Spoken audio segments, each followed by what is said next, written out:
દુનિયાની પ્રજાને ચાર ભાગમાં વહેંચી શકાય. આ ચાર ભાગના દ્વારા એમની કૃતિઓ, એમના પરિણામ સ્પષ્ટ થાય. ચાર શબ્દો યાદ રાખજો. એક, મુમુર્ષુ પ્રજા. બે, જીજીવિષુ પ્રજા. ત્રણ, જિજ્ઞાસુ પ્રજા. અને ચાર, વિજિગીષુ પ્રજા. આ ચાર શબ્દોને યાદ રાખજો. મુમુર્ષુ, જીજીવિષુ, જિજ્ઞાસુ અને વિજિગીષુ. સંસ્કૃતના શબ્દો છે એટલે બધાના માટે સમજવા સરળ નહીં હોય, એનો ભાવ કહું છું. પ્રજા એક નિશ્ચિત સિદ્ધાંતના આધારે ઘડાય છે. આ જે નિશ્ચિત સિદ્ધાંત પ્રજાને પ્રાપ્ત થાય છે એ ચાર જગ્યાએથી પ્રાપ્ત થાય છે. ધર્મના દ્વારા, સંસ્કૃતિના દ્વારા, અધ્યાત્મના દ્વારા અને લોકમાનસના દ્વારા. આ ચાર મળીને પ્રજાનું જનરલ ઘડતર કરતા હોય છે. તો પહેલું ઘડતર એ છે કે આખી પ્રજાને આપણે મુમુર્ષુ પ્રજા બનાવી છે.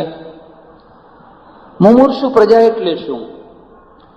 મરી જવું છે, મરી જવું છે, મરી જવું છે, મરી જવું છે.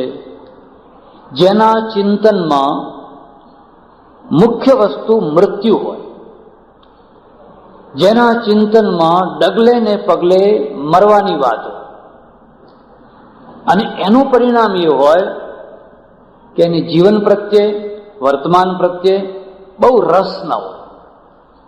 શું કરશો? મોટા બંગલામાં રહ્યા તો અંતે મરી જ જવું છે.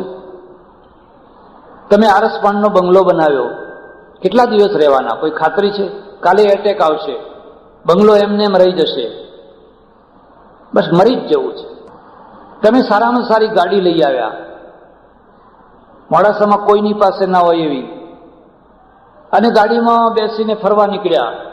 લ્યો, અકસ્માત થયો, ગાડીના ભૂક્કા થઈ ગયા, મરી ગયા. મરી જ જવું છે.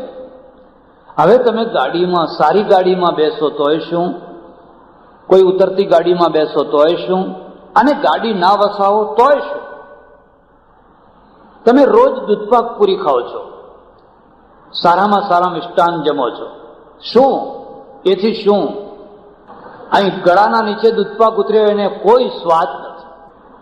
એ તો વિષ્ટા છે, દુર્ગંધ મારતી વિષ્ટા છે. પછી દૂધપાક ખાધો તોય શું, રોટલો ખાધો તોય શું, અને ભાજી ખાઈને જીવ્યા તોય શું? શું દૂધપાકમાં શું રાખ્યું છે? વાતને સમજજો. આખા ચિંતનના અંદર મરવું એ મુખ્ય વસ્તુ છે. મરી જવું છે, મરી જવું છે. રાજા થયા તોય શું? સિકંદર રાજા નતો થયો, કેટલું ધન ભેગું કર્યું હતું, પણ જ્યારે મરીને ગયો તો હાથ ખુલ્લા હતા, એક કોડીએ નથી એના પાસે. મોહૈયા ગરચે સબ સામાન, મુલ્કે ઓર માલી થે, સિકંદર જબ ચલા દુનિયા સે દોનો હાથ ખાલી થે. બે હાથ ખાલી હતા. તમારી પાસે અરબોનો ઢગલો થયો, ભેગો આવશે કઈ? એક પૈસો સાથે આવવાનો છે, કારણ કે મરી જવું છે. આ આખી થિયરીને ભગવદ્ ગીતામાં એક બહુ સુંદર શબ્દથી કહેવામાં આવી છે, પ્રજ્ઞાવાદાંશ્ચ ભાસસે. એને પ્રજ્ઞાવાદ કયો છે. પ્રજ્ઞાવાદનો અર્થ થાય, સાંભળવામાં તમને બહુ સરસ લાગે, મારે યુદ્ધ નથી કરવું, મારે આ હત્યાઓ કરીને, હિંસા કરીને, લોહી વહાવીને આ બધા ભોગો મારે નથી ભોગવવા, હું ભિક્ષા માગીશ ઘર ઘરની, પણ મારે આ રક્તપાત નથી કરવો. કેટલી સરસ વાત છે. સાંભળનારને કેટલી સરસ લાગે કે અર્જુન કેટલી સારી વાત કરે છે, મારે ઝઘડો નથી કરવો. યાદ રાખજો, કેટલીક વાર ઝઘડો કર્તવ્ય બને છે અને ઝઘડાથી ભાગવું એ અધર્મ બને છે. ઝઘડો જ્યારે કર્તવ્ય બને એવા સમયે જો તમે ઝઘડાથી ભાગીને ઊભા થઈ જાઓ તો એ ત્યાગ નથી, એ વૈરાગ્ય નથી.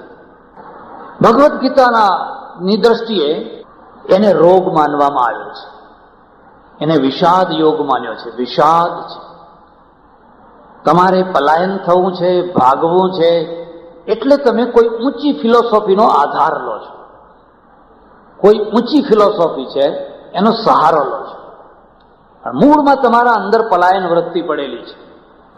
એક જગ્યાએ પ્રવચનો ચાલે મારા, એક સજ્જન સામે આવીને રોજ બેસે, પછી જોયું તો કેટલા દિવસ સુધી આવ્યા જ નહીં. મેં પૂછ્યું કે પેલા ભાઈ હમણાં દેખાતા નથી, સામે રોજ બેસતા એક. એટલે મને કહ્યું કે એમનું ગજવું કપાઈ ગયું, બેંકમાંથી પૈસા લઈને નીકળેલા 3,500 રૂપિયા, અને બસ સ્ટેન્ડ ઉપર જતા જતા કોઈએ ગજવું કાપીને 3,500 રૂપિયા લઈ લીધા. એટલે એમને બહુ આઘાત લાગ્યો છે, બહુ દુઃખ થયું છે. ખેડૂત માણસ છે, એટલે બિચારા ઘરમાં બેસી રહે છે. પછી વળી કોઈએ કહ્યું હશે કે મહારાજ તમને યાદ કરતા હતા. આવ્યા એટલે મેં પૂછ્યું કેમ નથી આવતા? મને કે મહારાજ ગજવું કપાઈ ગયું.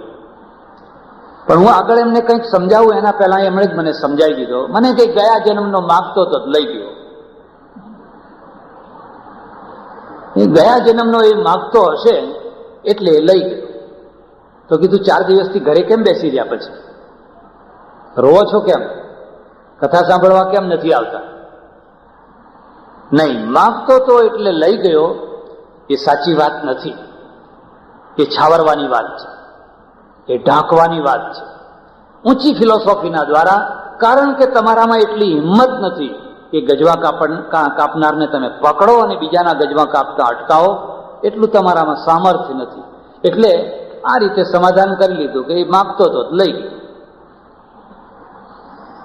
મુમૂર્ષુ પ્રજા આવી રીતે બહુ ઊંચી વાતો કરે, બહુ વૈરાગ્યની વાતો કરે, બહુ ત્યાગની વાતો કરે.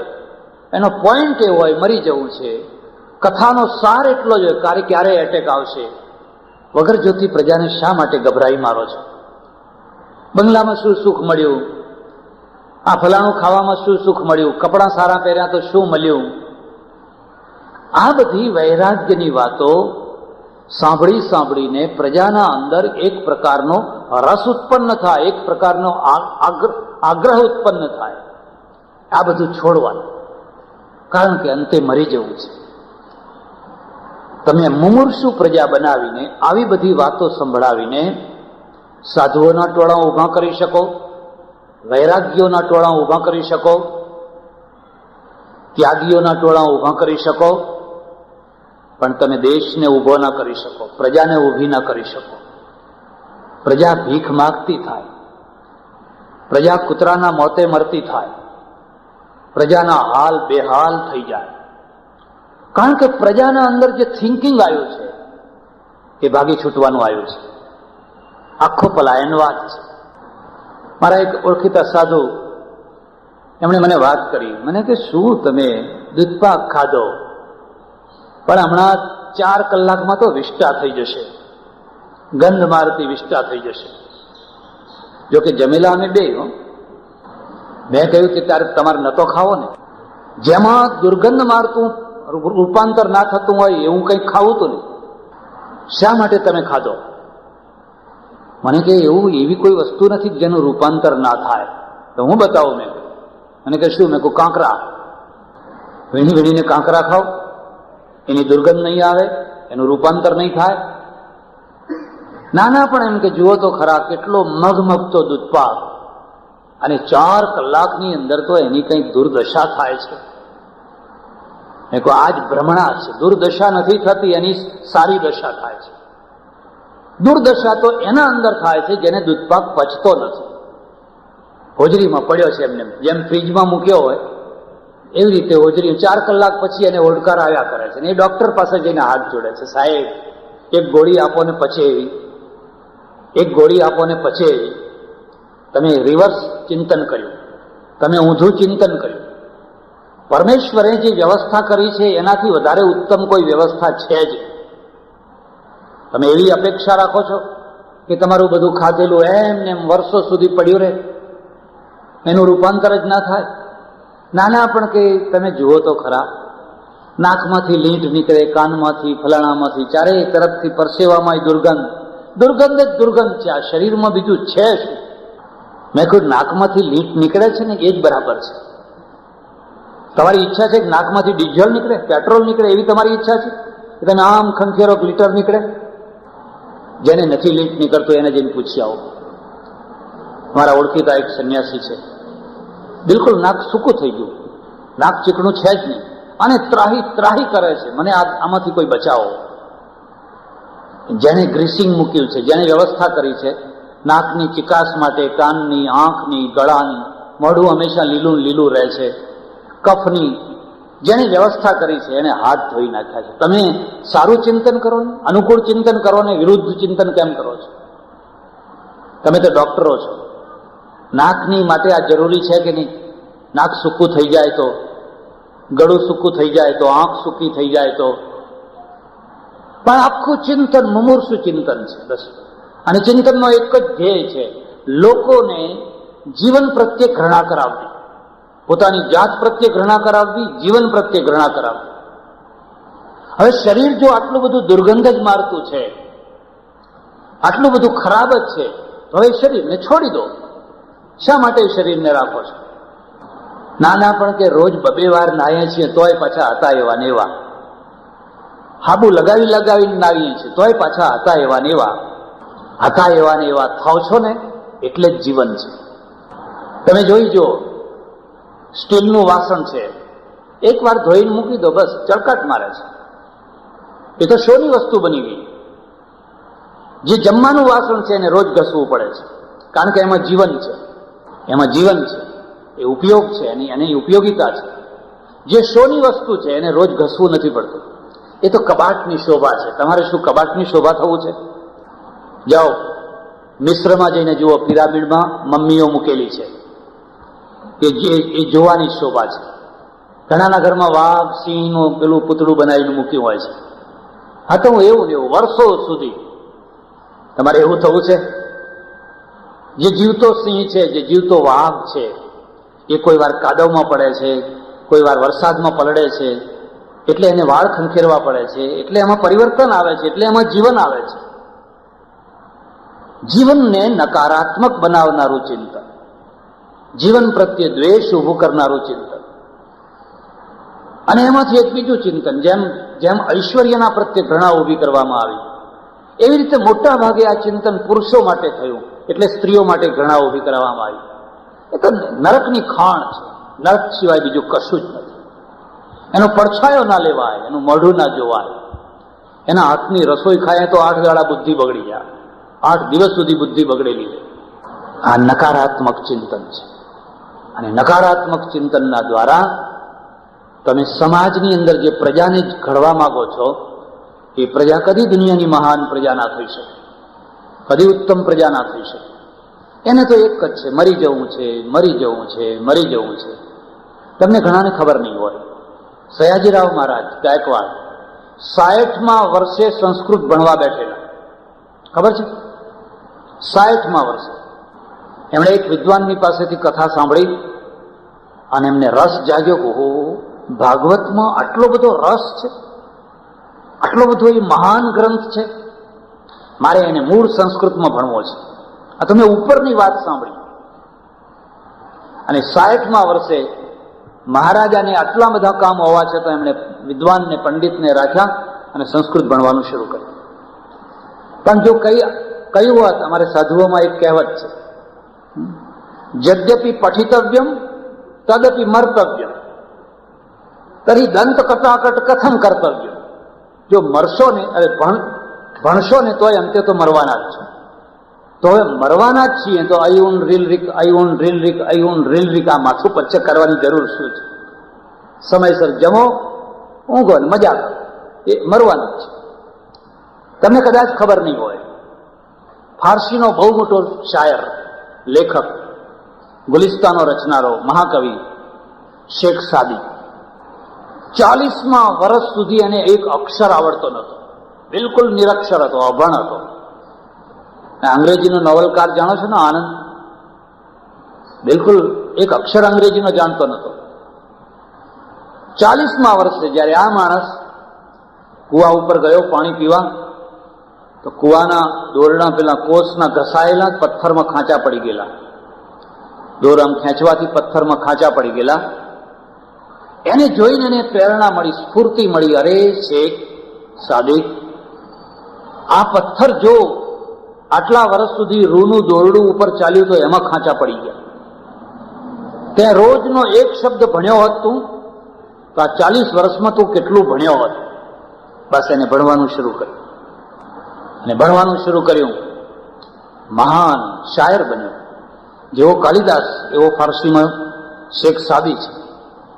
પણ આ મુમૂર્ષુ ચિંતન નતું. જો મુમૂર્ષુ ચિંતન હોય તો હવે ભણીને શું કરવું છે, હવે ફલાણું કરીને હવે કેટલા દાડા. મોટા ભાગે લોકો તમે જોતા હો ત્યારે આવી વાત કરતા હોય. હવે તો લાકડાના સ્મશાને પહોંચ્યા છે. તો ના પહોંચ્યા હોય તો અમે પહોંચાડી દઈએ, અને તમને ભેગા પહોંચાડી દઈએ. પ્રજા ઉપર જ્યારે મુમૂર્ષુ ચિંતન ફરી વળે ત્યારે એમ સમજવાનું કે પ્રજા ત્યાગ અને વૈરાગ્યના દ્વારા મરી જશે. એને મારવા માટે પરદેશથી દુશ્મનો નહીં બોલાવવા પડે. દુશ્મનોની મારેલી પ્રજા તો બહુ જલ્દી બેઠી થતી જ હોય છે, પણ ચિંતનની મારેલી જે પ્રજા છે ને એને બેઠી કરવી બહુ કઠિન છે, બહુ મુશ્કેલ કામ છે. એટલે એક પ્રજા તો મુમૂર્ષુ છે. આખો દિવસ મરવાની જ કથા, ભેગું કાંઈ નહીં આવે. અને તમે કોઈ વાર શાંતિથી વિચાર તો કરો કે ભેગું આવે એ સારું કે ભેગું ના આવે એ સારું? જરા શાંતિથી વિચાર કરો. એક વૃદ્ધ મરણ પથારીએ છે, અને હવે ઘરમાં જે રાચ રચીલું વગેરે છે એ એના ભેગું લઈ જાય એ સારું કે અહીં મૂકીને જાય એ સારું? અને કદાચ લઈ જવાની વ્યવસ્થા થાય તો એના છોકરાઓ એની વહુઓ એને લઈ જવા દે ખરી? મોત બગાડે, મોત.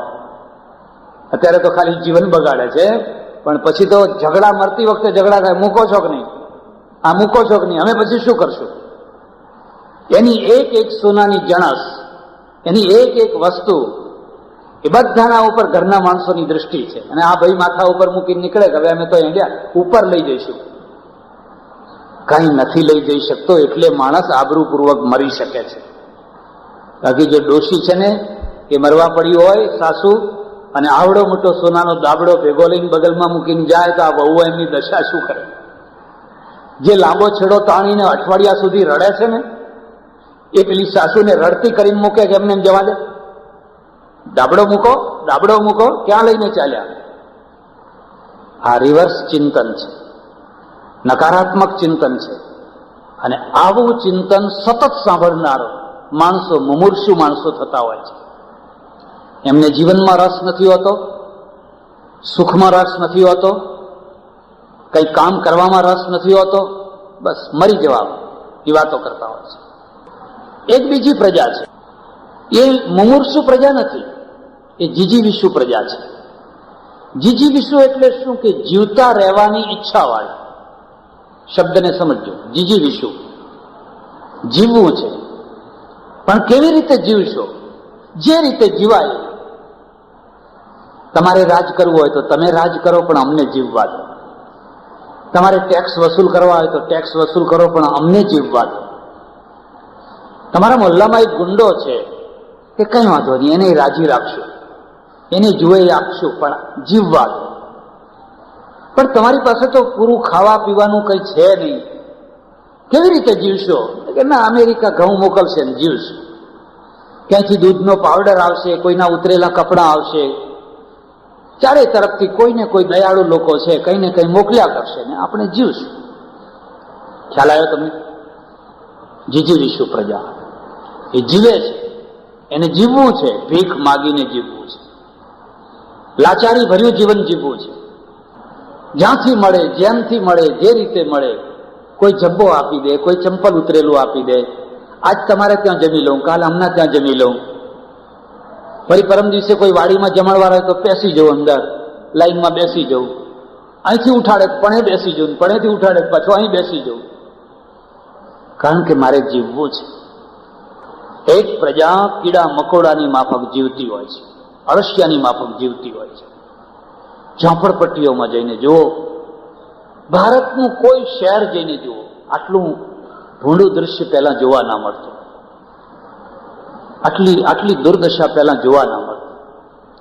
તમે આ વરસાદમાં ઝોપડપટ્ટીમાં પાણી પેસી ગયું હોય, એના ઘરમાં ગેસ તેલ નથી, બધું પલળી ગયું છે, ચૂલો નથી, લાકડા નથી, આ શું રાંધશે, શું ખાશે, ક્યાં ઊંઘશે, ઊંઘવાની કોઈ જગ્યા નથી, સારું પાથરવાનું નથી, સારું ઓઢવાનું નથી, બધું જ પલળી ગયું છે.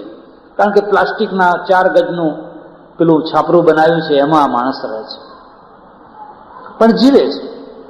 કીડા મકોડાની માફક, અળસિયાની માફક માણસ જીવે છે. અને આપણને બધાને કોઠે પડી ગયું છે, કોઈને કોઈ વેદના નથી થતી. ડોક્ટરો મોટાભાગે વેદના શૂન્ય હોય, દુઃખ ના લગાડતા. હું આવું તો હું પણ એવો થઈ જાઉં. કેમ એવો થઈ જાઉં? કે રાત દિવસ દર્દીઓ બધા બૂમો પાડતા જ આવતા હોય, મરી ગયો સાહેબ, મરી ગયો, મારો કેસ તરત લો, મારો કેસ તરત લો. એ ડોક્ટરોને દરરોજ બૂમો સાંભળીને કાન પાકી ગયા છે, બેસ હમણાં, બેસ, તારો વારો આવે એટલે આવશે. પણ મારો જીવ નીકળે છે, પણ હમણાં મારો જીવ તો રહેવા દે. તારો જીવ નીકળે ત્યારે નીકળે, પણ હમણાં મારા જીવને તો શાંતિ થવા દે.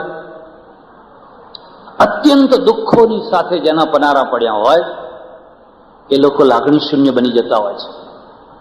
તમારે જોવું હોય તો જોજો, જે નાટકમાં અભિનય કરે છે એના કરુણ પાત્રોને જોઈને શ્રોતાઓ રડતા હોય છે, ચોધાર આંસુ એ રડતા હોય છે.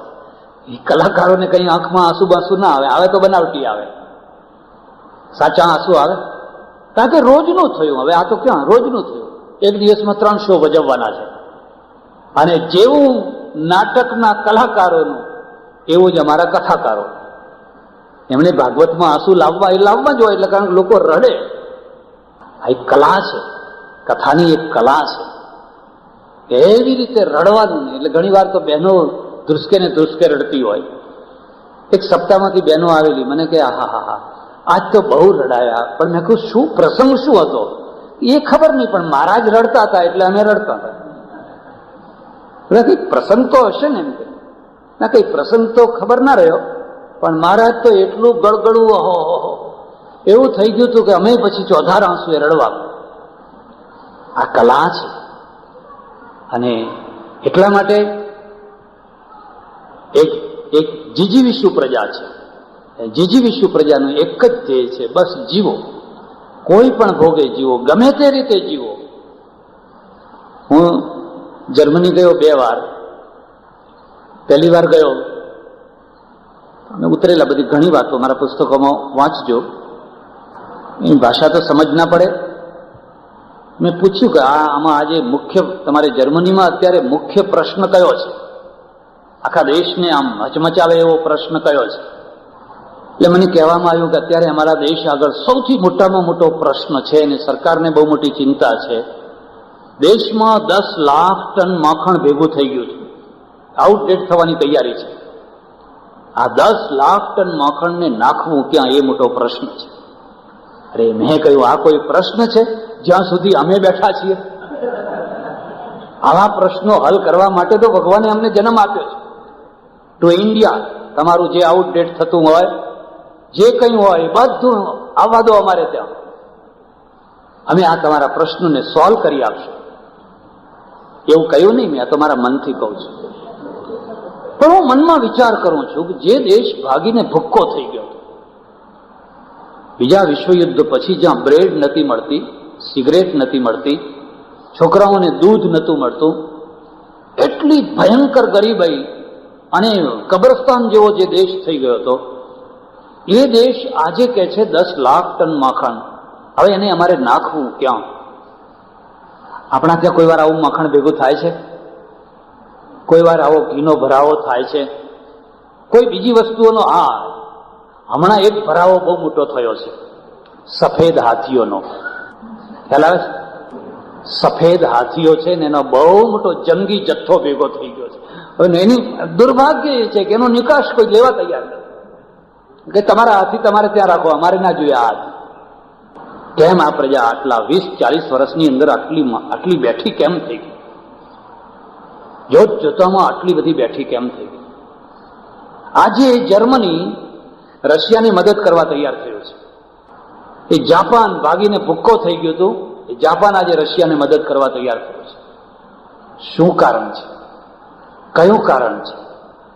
જો એ પ્રજા જીજીવિષુ હોત, માત્ર જીવતી રહેવા માટે જીવવાની ઈચ્છાવાળી હોત કે બસ કાં તો મરી જવું છે ને કાં તો જેમ તેમ જીવી લેવું છે, તો આ પ્રજા કદી આવી ના થઈ હોત. તો એ આપણા માફક ઠીકરું ફેરવતી હોત, આપજો મા બાપ, આપજો મા બાપ. હું જ્યારે પરદેશ જઉં, ઘણા ઓળખીતાઓ મળે, મને આગ્રહપૂર્વક કહે કે અહીંથી બધા કપડાં લઈ જાઓ, ટન બંધ. જૂના એટલે ઉતરેલા, એટલે જૂના એટલે આપણા જેવા જૂના નહીં. આપણે તો ચીંથરું કાઢી નાખીએ, પણ કામવાળીને ના આપીએ તે ના જ આપે. હવે તારી સાડી કામવાળીને આપ, ભલી થા, તું શેઠાણી છે. આ તો એવી શેઠાણી છે કે કામવાળીની એ સાડી ખેંચી લે એવી છે. એ શું કામવાળીને આપતી હતી? એટલા સરસ કપડાં, આપણું મન, પૈસાદારનું મન લલચી જાય. લઈ જાઓ, દેશમાં આપજો. મેં કહું ખબરદાર, મને તો ના આપશો, પણ મારા જેવા કોઈ બીજા આવે એને ના આપશો. પરદેશના કપડાં અમારે નથી જોઈતા. એથી શરીર નથી ઠંકાતું, એથી મોરલ તૂટે છે. બસ પ્રજાને મારી નાખવી હોય તો એક જ શરત છે, એને મફતનું ખાતી કરો ને એને ભિખારી બનાવો, પ્રજા મરી જશે. અને પ્રજાને જો મહાન બનાવવી હોય તો એને મફતનું ખાવાનું છોડાવો, એને ભીખ માગવાનું છોડાવો, એ આપોઆપ મહાન થઈ જશે. તમને ખબર નહીં હોય, મોરબીનો બાંધ તૂટ્યો, પહેલી ટ્રક લઈને લોકો ગયા મદદ કરવા માટે, નામ ખોળવા પડ્યા. જેને આપવું છે એ લેવા તૈયાર નથી. ભલે અમારું તણાઈ ગયું, પણ અમારે નહીં જોઈએ, અમે બેઠા થઈ જઈશું, અમારે ધર્માદો ના જોઈએ. આગ્રહ કરીને આપ્યા, આગ્રહ કરી. અને પછી એક ઘરની પાસે 55 પ્રાઇમસ ભેગા થયા. કેટલા? 55 સ્ટવ ભેગા થયા, 5 સીવવાના મશીન ભેગા થયા. હવે એ બહાર બેઠા છે કે હવે કોઈ ટ્રક આવે તો અમને કહેજો, હો, હવે કોઈ ટ્રક આવે તો અમને, અમારું નામ ભૂલતા નહીં હો. જયારે એના ઘરમાં એકે પ્રાઇમસ નતો ત્યારે લેવાની ના પાડતો હતો. હવે જયારે ઘરમાં 55 પ્રાઇમસ ભેગા થયા છે ને ત્યારે એ ટ્રકની રાહ જોઈને બેઠો છે અને અંદર ને અંદર પ્રાર્થના કરે છે કે દર વર્ષે જો બાંધ તૂટે ને તો અમારે તો 55 પ્રાઇમસ અને ગોદડા અને બધું લોકો આવી નાખ્યા કરે. બાંધથી પ્રજા મરી નહીં, પણ જે સહાયતાની બાંધ આવી ને, સહાયતાનો જે રેલ આવી ને, એ રેલમાં પ્રજા મરી. એનો અર્થ એવો નથી કે તમે કોઈને મદદ ના કરો, એવો નથી. અથવા તમે ખૂબ કપરી સ્થિતિમાં હો ને કોઈની મદદ ના લો, એવો પણ નથી. આ એક જીવનનો અપવાદ છે. કોઈ ટાઈમ એવી હોય તો મારે લેવું પડે, તમારે લેવું પડે, આપવું પડે, પણ એ તો એક અપવાદનો સમય છે. આ તો અપવાદનો સમય જ નથી, આ તો હવે બસ બેઠા જ છે. ભારત ઊંચું કેમ ના આવે? હમણાં થોડા દિવસ પહેલા અમારે ત્યાં એક સજ્જન આવેલા, મને એમણે વાત કરી, ભારત ત્યારે ઊંચું આવે જ્યારે અહીંનો એક માણસ કમાતો થાય, ત્યારે એક માણસ કમાતો થાય. કેટલી સરસ વાત, અર્થતંત્રની રીતે કેટલી સરસ વાત છે. અહીંયા અત્યારે સ્થિતિ એ છે, એક માણસના ઉપર સીધી આડકતરી રીતે 57 માણસો ચોંટેલા છે. 57 માણસો. મેં કેલ્ક્યુલેશન કર્યું, એમને એમ નથી કહેતો. તમે ઇંગ્લેન્ડમાં જાઓ, પતિ પત્ની બે બાળકો, બસ નાનું કુટુંબ. એને મામેરું નહીં ભરવાનું, એને 12મું નહીં કરવાનું, એને દીકરીનો દહેજ નહીં આપવાનો, એને બીજી કોઈ જવાબદારી નહીં. હવે દીકરીની પ્રસૂતિ થઈ એટલે એના બાપના ત્યાં ધકેલી દેવાની, જા પ્રસૂતિ કરાવીને આવજે. જમાઈ રાજ એકલા જમાઈ નહીં, જમાઈ રાજ ધકેલી દીધી. એમાંય જો પછી દીકરી આવી તે બિચારી જતી વખતે એને ચિંતાનો પાર નહીં, પેલાના બધાના મોઢામાં કડવાશ આવી ગઈ હોય. દીકરી લઈને આવી, દીકરો જોતો હતો, એના હાથની વાત છે, દીકરી લઈને આવે, દીકરો લઈને આવે. કેવો સમાજ બનાવ્યો છે, અને એના પરિણામ કેટલા ક્રૂરતામાં. એક વાર દીકરી આવી, બીજી વાર દીકરી આવી, ત્રીજી વાર દીકરી આવી. હમણાં અમારે આણંદમાં ઘટના ઘટી.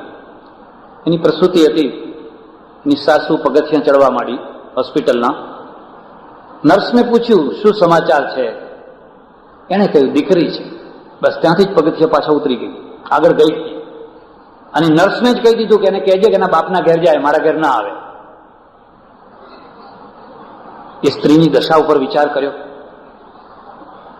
એના પોતાના હાથની વસ્તુ છે. જેટલો દીકરો તમને ગમે છે એટલો એને ગમે છે, તમારા કરતા વધારે ગમે છે.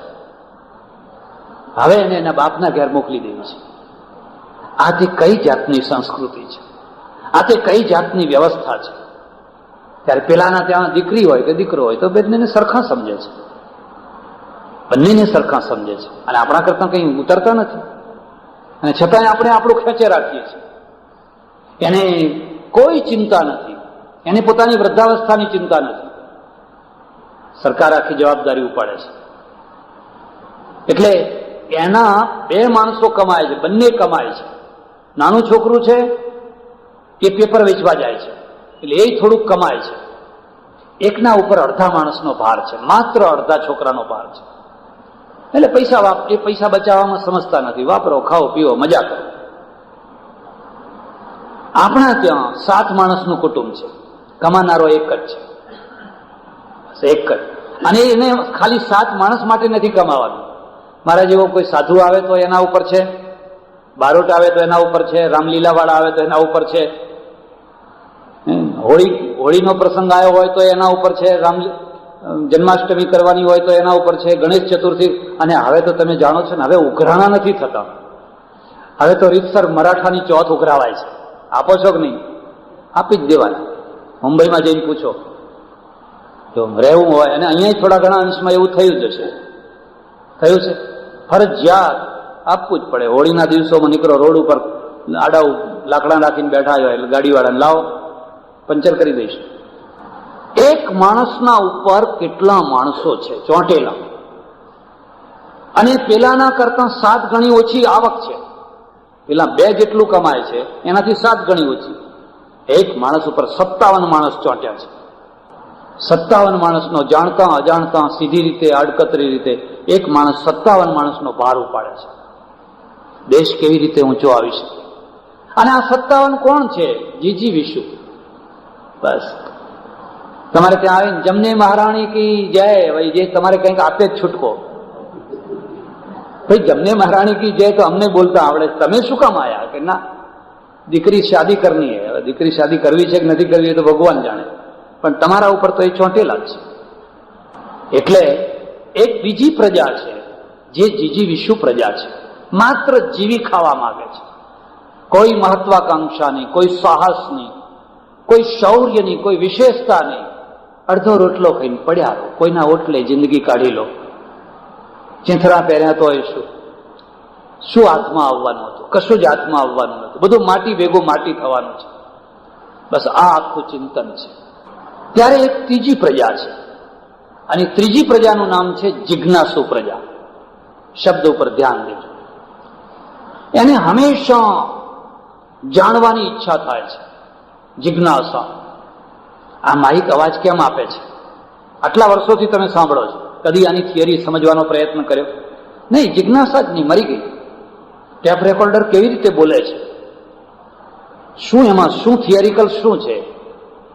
કે ના, આપણે તો ચાંપ દબાવો ને સાંભળો. પણ તમને કદી જિજ્ઞાસા થાય છે? ટીવીમાં ચિત્રો કેમ આવે છે? કેવી રીતે દેખાય છે? દિલ્હીનું ચિત્ર અહીં આવે છે.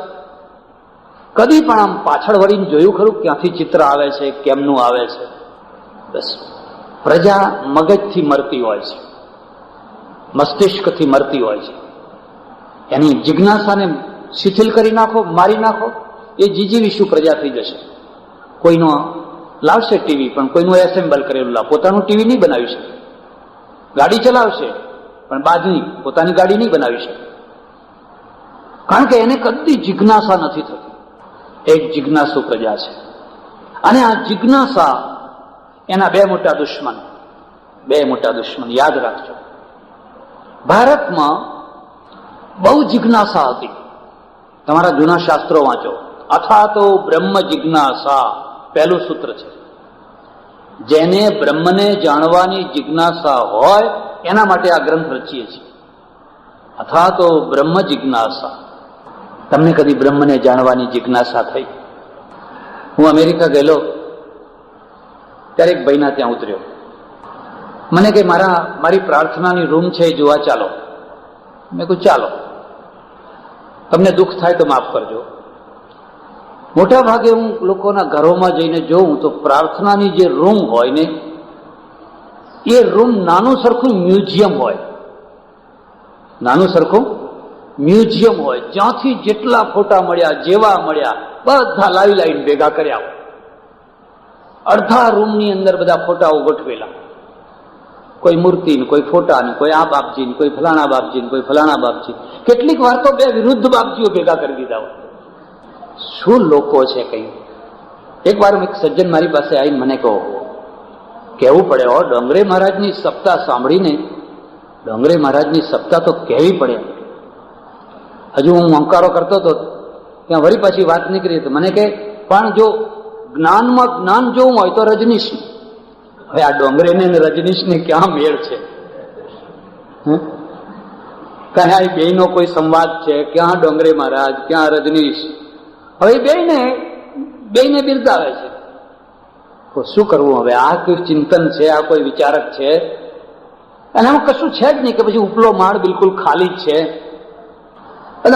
મેં જોયું એના અડધો રૂમ છે ને ચિક્કાર ભરેલો બધો જાત જાતના ફોટાઓથી. કેટલીક વાર તો મારે પૂછવું પડે કે આ કયા ફોટા છે, આ કયા ભગવાન છે, આ કયા માતાજી છે, પૂછવું પડે. મેં કહ્યું ભાઈ ઘણા ભગવાન ભેગા કર્યા છે. ભગવદ્ ગીતા વાંચજો.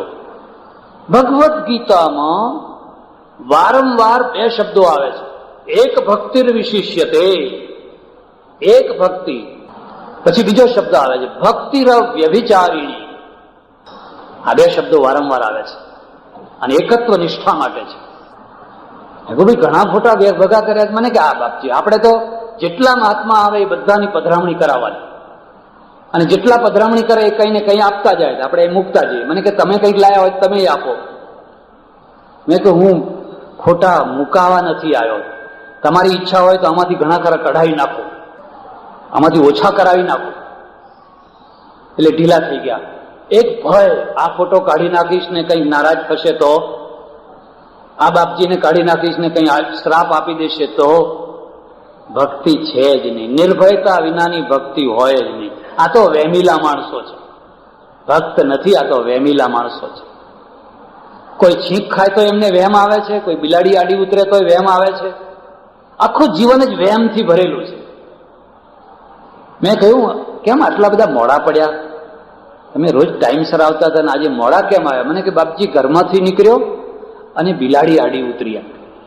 એમાં કાળી બિલાડી આડી ઉતરી એટલે પાછો ઘરમાં જતો રહ્યો. મેં કહ્યું બિલાડી આડી ના ઉતરે તો શું હાથી આડો ઉતરે? અરે ગામોમાં આ ઘરમાંથી પેલા ઘરમાં બિલાડી જતી હોય, એમાં તમે પાછા ઘરમાં શું કામ જતા રહ્યા? લાકડા સામા આવે. અલા લાકડા સામા ના આવે તો શું સોનાની લગડીઓ સામે આવે?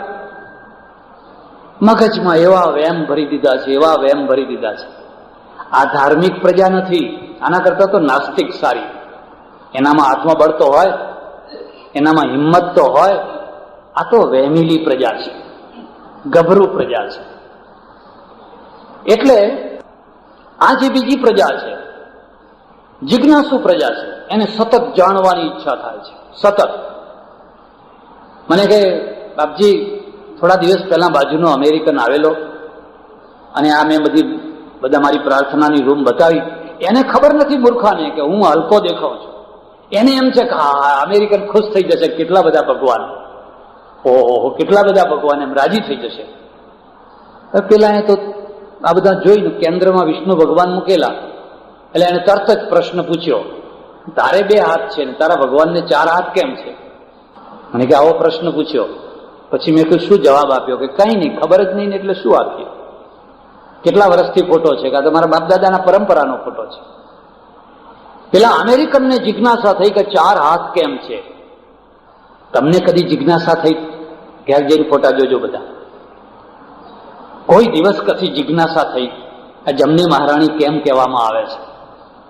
એક નદીને મહારાણી કેમ બનાવ્યો? ભાગવતમાં તો 8 રાણીઓ બતાવી છે, પણ કશું જ નહીં. બસ પરંપરાથી જે ચાલ્યું આવે છે, આંખ મીચીને બોલે રાખો, બીજી વાત. કારણ કે પ્રજા જિજ્ઞાસુ નથી.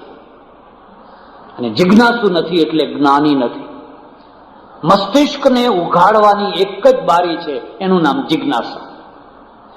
અને મગજને બંધ કરી દેવાની એ જ બારી છે, જિજ્ઞાસાને બંધ કરી. બસ મગજ ખલાસ.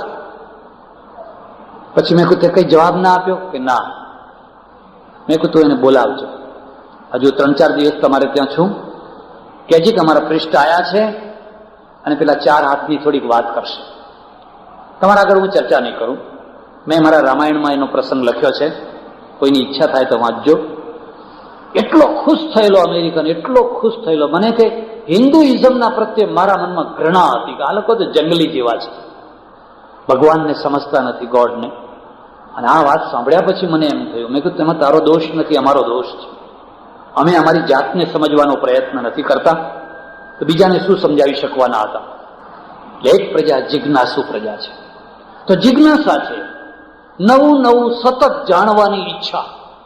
એના 2 મોટા દુશ્મન યાદ રાખજો, ગ્રંથબદ્ધતા અને વ્યક્તિબદ્ધતા. શબ્દ સમજમાં આવ્યો? એક નિશ્ચિત ગ્રંથ સાથે બદ્ધ થઈ જાઓ, એક નિશ્ચિત ગ્રંથ સાથે બદ્ધ થઈ જાઓ. આ ગ્રંથ એ જ છેલ્લામાં છેલ્લો ગ્રંથ છે, એ ગ્રંથથી બહાર નહીં જવાનું. બસ તમારી જિજ્ઞાસા મરી જશે. અને કદાચ સમાધાન થશે તો પેલા ગ્રંથના દ્વારા થશે. જાઓ અરબસ્તાનમાં જઈને જોજો, જે જગ્યાએ આજે પેટ્રોલ, ડીઝલ, આટલું બધું ઐશ્વર્ય જ્યાંથી પ્રગટ થઈ રહ્યું છે, એ દેશમાં રહેનારી પ્રજા ખજૂર ખાઈને જીવતી હતી. એ દેશની પ્રજા ખજૂર ખાઈને જીવતી હતી, તંબુમાં રહેતી હતી, બકરા ચારતી હતી. એના પગ નીચે સમૃદ્ધિના ઢગલા પડ્યા હતા, પણ એ સમૃદ્ધિનો ઉપયોગ ના કરી શકે. કેમ ના કરી શકે? કારણ શું છે? કારણ કે એની જિજ્ઞાસા મરી ગઈ. એને જિજ્ઞાસા નથી. એ પેટ્રોલને બહાર કાઢ્યું તો ગોરી પ્રજાએ કેમ બહાર કાઢ્યું? કારણ કે પ્રજા, આખી ગોરી પ્રજા ગ્રંથમાંથી બહાર નીકળી હતી, બિલકુલ ગ્રંથમાંથી બહાર નીકળી. એક ટાઈમ હતો જ્યારે આખું યુરોપ માત્ર બાઇબલના આધારે ચાલતું હતું. સૂર્ય, ચંદ્ર, નક્ષત્રો, પૃથ્વી, ફલાણું બધો નિર્ણય બાઇબલના આધારે કરવાનો. અને જે લોકોએ બાઇબલને ના સ્વીકાર કર્યો એમને જીવતા બાળી નાખ્યો. હમણાં 1.5 વર્ષ ઉપર જ ઇટાલી ગયેલો. મેં ગેલિલિયોનું સ્ટેચ્યુ જોયું, એના વતનમાં ગયેલો ફ્લોરેન્સ. બ્રુનોને જોયો. આજે તો એ લોકો એને આગુ પાછું ના થવાય, અને જે આગા પાછા થયા એ બધાને બાળી નાખ્યા. આખું મેડિકલ શાસ્ત્ર છે ક્યાંથી આવ્યું? ગ્રંથ બહાર નીકળીને આવ્યું. પહેલો એક પાદરી. અને એક બીજી વાત તમને કહું છું, ક્રાંતિ ગરીબ માણસો ના કરી શકે, શોષિત માણસો ના કરી શકે. જોજો, તમારો ઇતિહાસ જોજો. કાર્લ માર્ક્સ છે ને, એ શોષિત નતો, કોઈ ગરીબ માણસ નતો. ક્રાંતિ હંમેશા ઉપરના લેવલમાંથી થતી હોય છે. રાજા રામમોહન રાય કોઈ ગરીબ માણસ નતા, એ તો જમીનદારના દીકરા. બુદ્ધ કોઈ ગરીબ માણસ નતો, મહાવીર કોઈ ગરીબ માણસ નતા. શોષિત પ્રજા કદી ક્રાંતિ ના કરી શકે. એની પાસે તો એટલું ચિંતન, એટલી તાકાત જ નથી હોતી. પહેલામાં પહેલું ચર્ચની અંદર મળદું કાઢીને એક પાદરી લઈ આવ્યો. એ તો ઠંડો દેશ, ફ્રીજની જરૂર નહીં. અને પછી રાત્રે જ્યારે બધા સૂઈ જાય ત્યારે મીણબત્તી સળગાવીને મળદાને ચીરે અને અંદર તપાસ કરે શું છે અંદર. ધર્મગ્રંથ કહે છે મળદાને ચીરાય નહીં,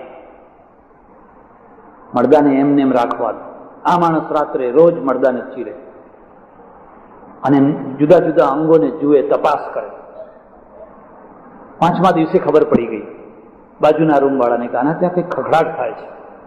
હવે એમ આવ્યો, રૂમ ખોલાવીને જોયું તો મળદું બધું ચીરેલું, અંગ બધા કાપી નાખેલા. એ પાદરીને જીવતો બાળી નાખ્યો. આ મહાપાપ કર્યું, પણ આ ક્રાંતિનું બીજ રોપાયું. ક્રાંતિનું બીજ ધર્મસ્થાનમાંથી રોપાયું, ધર્મગુરુના દ્વારા રોપાયું. કારણ કે એની પાસે ચિંતનનું ભાથું હતું. બાકીની પ્રજા તો ખેતી કરે, ફલાણું કરે, ખાઈને સૂઈ જાય. એને તો કદી વિચાર જ ના. કોપનહેગન કોણ હતો? આકાશના તારા જોયા કરે, છતમાં બેઠો બેઠો આખું ખગોળ શાસ્ત્ર ઊભું કર્યું.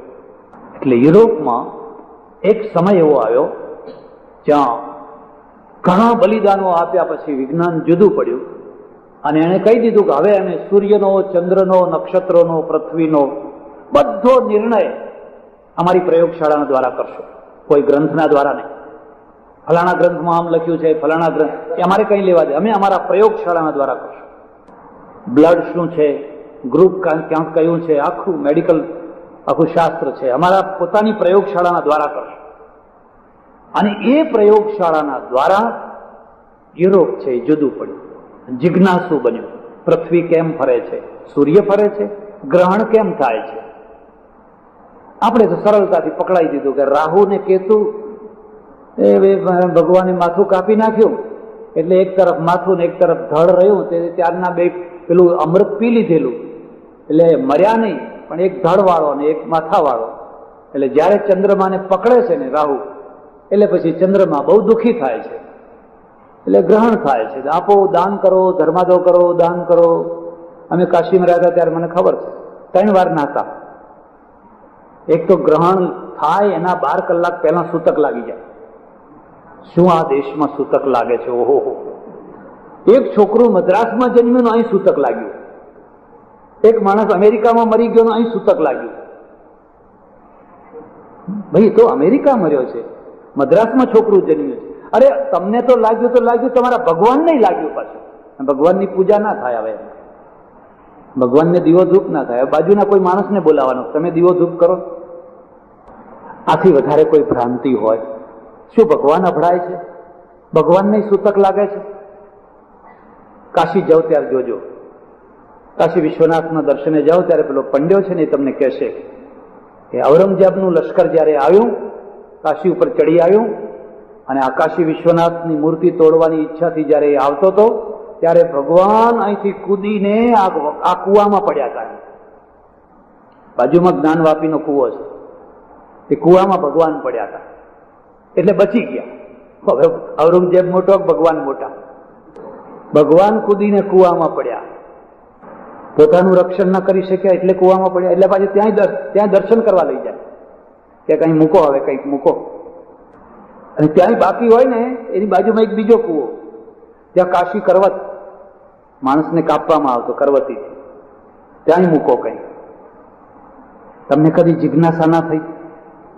તમને કદી જાણવાની ઈચ્છા ના થઈ? અને ના થઈ એટલે તમે આ બ્રહ્મ અથાતો બ્રહ્મ જિજ્ઞાસાની જગ્યાએ ક્યાં રખડી પડ્યા? તમે ક્યાં ભટકાઈ પડ્યા? તમારા મૂળ શાસ્ત્રો શું કહે છે? ભગવાન ભાગે નહીં, કૂદે નહીં, કૂવામાં પડે નહીં. કોઈ મજબૂત સારો શૂરવીર માણસ હોય તો શૂરવીર માણસે કૂવામાં ના પડે, સામે સામે કંઈક કેસરિયા કરે, બાથોડા લે કંઈક. હવે ભગવાન જ કૂવામાં પડ્યા તો માણસોને પછી કૂવામાં પડવાનું જ રહ્યું. કેવી ભ્રાંતિઓ ઊભી કરી દીધી છે. એટલે આખી એક જિજ્ઞાસા ઊભી થઈને જિજ્ઞાસામાંથી આખું એક નવું યુરોપ થયું. અને નવું યુરોપ થયું એનું મૂળ પ્રયોગશાળા છે. 2 મુખ્ય જ્ઞાન છે, પ્રતિભા જ્ઞાન, પ્રયોગશાળાનું જ્ઞાન. આપણા ત્યાં પ્રાચીન કાળમાં ને આજે પણ ઘણા પ્રતિભાશાળી માણસો થયા, શાસ્ત્રો લખનારા. વૈદક શાસ્ત્રની પરંપરામાં પણ કેટલાક બહુ પ્રતિભાશાળી થયા. કેટલીક વાર તો એની થોડી કલ્પનાઓ પણ ખરી. રાજાની રાણીઓ હોય એ તો પેલા અંદર રહેતી હોય, બહાર આવે નહીં. હવે માદી થઈ હોય રાણી, વૈદરાજને પાસે તો જઈ ન શકે, એટલે વૈદરાજ અહીં બેસે, રાણી પડદાના પાછળ બેસે, એની નાડી ઉપર એક દોરો બાંધવાનો અને એ દોરાનો છેડો વૈદરાજને આપવાનો. અને વૈદરાજ અહીં દોરો આમ જુએ એટલે બેઠા બેઠા ખબર પાડી દે કે રાણીને કયો રોગ થયો છે. એટલે બેઠા બેઠા ખબર પાડી દે કે રાણીને કયો રોગ થયો છે. દરેક ધંધામાં લોકોને ઉલ્લુ બનાવવાની થોડીક પ્રક્રિયાઓ હોય છે કે નથી હોતી? તમારા ધંધામાં ખરી હો. વિમલ રોય થયા, ક્યાં? કલકત્તામાં. નામ સાંભળ્યું છે? ડોક્ટર વિમલ રોય બહુ મોટા સારા ડોક્ટર હતા, પછી મુખ્યમંત્રી થયા, બહુ સારા ડોક્ટર હતા. એક નવો છોકરો એમની પાસે શીખવા આવ્યો, બેસાડ્યો બાજુમાં, બધા દર્દીઓ આવે, જુએ, તપાસે, એમ કરતા કરતા એક મારવાડી શેઠાણી છે ને, મોટું ભારે શરીર, અને આવી જુઓ કરોડાધિપતિની, એટલે ડોક્ટર છે, એને બધું આમ તપાસ્યું. ઘણી વાર તો દર્દીઓને તપાસવાની જરૂર જ નથી હોતી, પણ એને સંતોષ થાય એટલા માટે તપાસવા પડે. નહીં તો કે ડોક્ટરે કંઈ જોયું. અને આમ આંખો બદલવાની, ચહેરા બદલવાના, આમ આમ કરવાનું, એટલે એને એમ થાય કે હા કંઈક આને પકડાય છે કંઈક. પછી પેલું ટેથોસ્કોપ છે ને એ બધું ફેરવતા ફેરવતા ફેરવતા એ માથામાં મૂક્યું, અહીં મૂક્યું, અહીં મૂક્યું, અહીં મૂક્યું, અહીં મૂક્યું. પછી બધી દવા લખી આપી. બેન ગયા. પછી પેલા વિદ્યાર્થીએ કહ્યું, નવો ડોક્ટર થવા આવેલો, એને ગુરુજી બધું તો ઠીક, આ ફેફસા ઉપર મુકાય, અહીં મુકાય, અહીં મુકાય, તમે માથા ઉપર એ મૂક્યું, માથા ઉપર મૂકવાની શી જરૂર હતી? કે તારે મારી પાસેથી એ જ શીખવાનું છે. ફેફસા ઉપર મૂકવાનું તો તું કોલેજમાં શીખેલો જ છે, આ માથા ઉપર એ મૂકવાનું તારે મારી પાસેથી શીખવાનું છે. કેમ? કે જો સમજ, આ સ્ત્રી કરોડાધિપતિની કન્યા છે, કરોડાધિપતિની પત્ની છે, ભણતરમાં ઢ છે, ભણેલી નથી, ભણેલી નથી.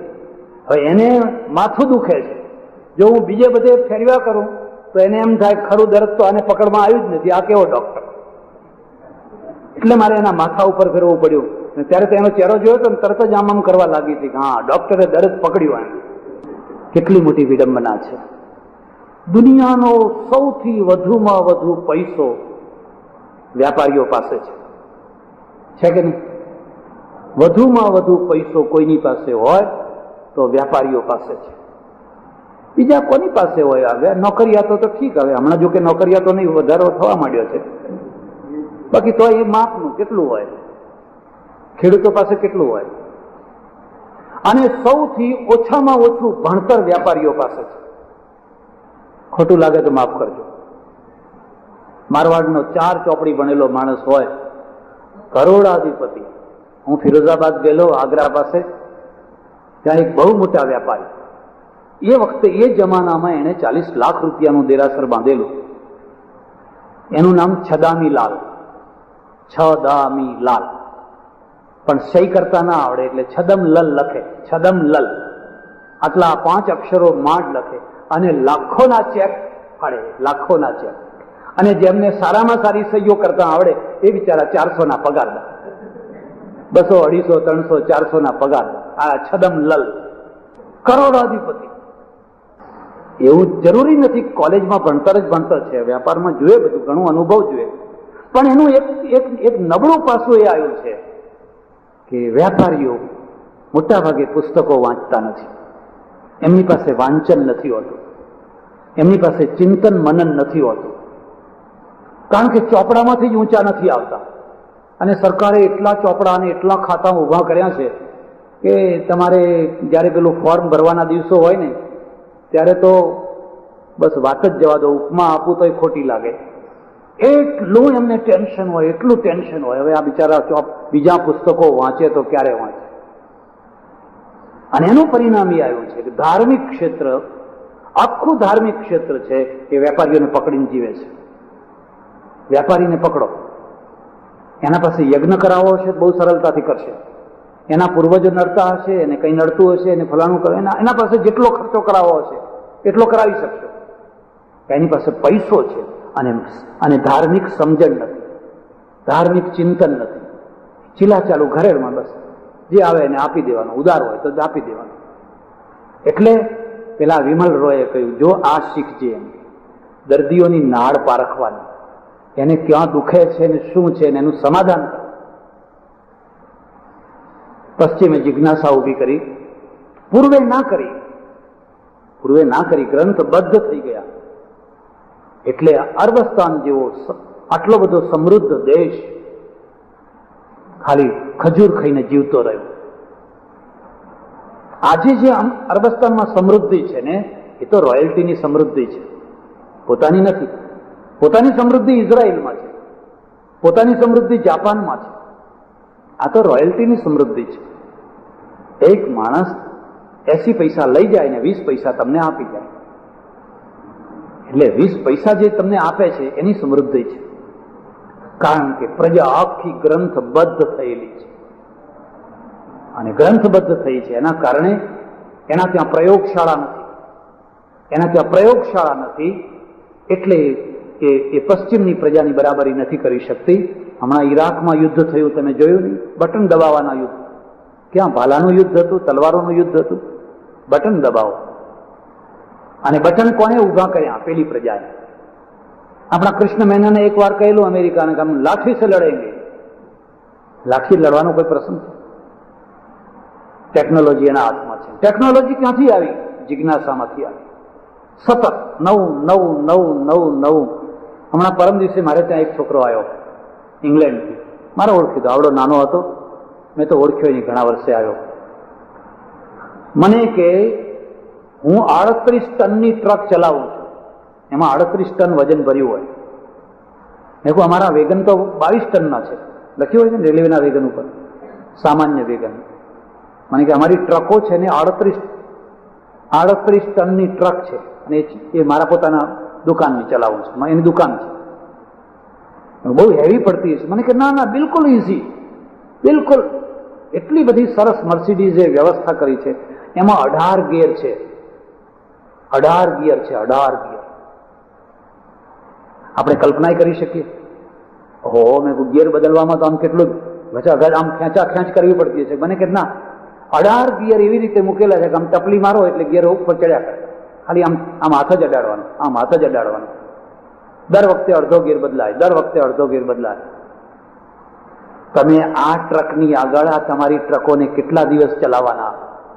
અંતે તમારે પેલી ટ્રક અહીં લાવવી પડશે, રોયલ્ટીથી લાવવી પડશે, એની ડિઝાઇન લાવવી પડશે, અને 80 પૈસા એના અને 20 પૈસા તમારી રોયલ્ટી. એ રીતે તમારે કરવું પડશે. ક્યાં સુધી આ કરશો? જ્યાં સુધી તમારા મસ્તિષ્કની જાગૃતિ નહીં આવે ત્યાં સુધી.